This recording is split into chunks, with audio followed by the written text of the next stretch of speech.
Hello, everyone. I hope you're having a wonderful weekend so far.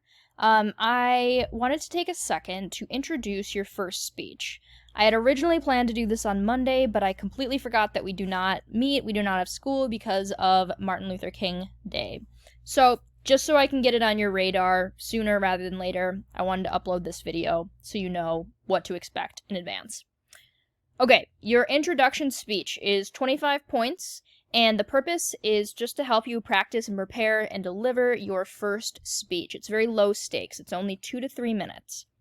What I want you to do is I want you to think about an aspect of your life that has shaped who you are, or something that is super important to you. This could be a person, like a parent or a friend or a grandparent that you've learned life lessons from. It could be an event, right? Like winning a state championship. It could be about a sport. What have you learned from a sport? What has it taught you? How has it shaped you? It could be overcoming an obstacle, right? Something that you really learned from, or something that was really a pivotal moment in your life that a challenge you had to overcome that has really shaped who you are. Just be reflective on your life and think about, what do you value and where do those values come from, maybe? Or when did you have the most fun in life and why? It could be a lot of different things, just something or someone that is important to you or that you feel has shaped who you are. And you'll break up this sort of story into 3 main points that follows an intro, body, and conclusion structure. This is in chapter 4 of your text. I'll also include supplemental readings for you to reference. I'll put those on D2L like right after I post this video. And we'll also talk about all of this on Wednesday. So that's kind of the overview. 2 to 3 minutes about an aspect of your life, a person, a place, a time, a thing, a whatever, that has shaped who you are or that is important to you. 3 main points. Must have an intro, body, conclusion.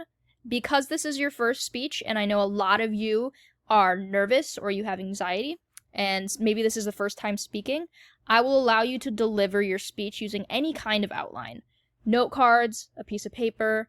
It could be anything. The only thing I ask is that you do not you do not bring electronics up to deliver your speech. So don't write your speech word for word on the Notes app in your phone. Don't read that to us from your phone or your computer. That's the only thing I ask. Other than that, you can use any kind of outline. A tip, as always, practice out loud to yourself and time yourself, right? So because these speeches are timed and the informative speech, the persuasive speech, all the next speeches will be timed. It's really important that you get used to timing yourself so you know whether or not you need to add some to your speech or subtract some, so you're making it in that time frame. Okay, that's just a basic walkthrough of what to expect in the introduction speech. I will, of course, go over and answer questions on Wednesday.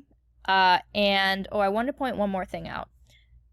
So I just posted the announcement, this week's announcement. I'll post weekly announcements that review the previous week and preview the upcoming week. And so it's pretty self-explanatory. I wanted to point out a couple things. Chapter 1, 3, 4 quiz is due this upcoming Friday. Oh, that should say January 20th, not 21st. Sorry.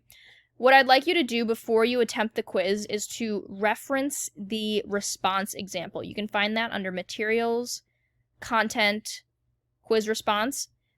This will give you an idea of how you can break up or how you can organize your thoughts in the responses and what I'm looking for in terms of depth, right? Because I am looking for, because it's only one question, and there's no multiple choice, I'm looking for you to go in detail and really dive into some of these concepts, and this will give you an idea of exactly how much I'm looking for. In addition, if you have not yet, take the About You survey. Again, I'm not grading it, it's not required, but I've really enjoyed reading them, and it just really helps me get to know you so I can tailor the class to your interests and your needs, things like that. I think that's it. As always, just let me know if you have any questions, send me an email, and I'll see you all on Wednesday. Take care.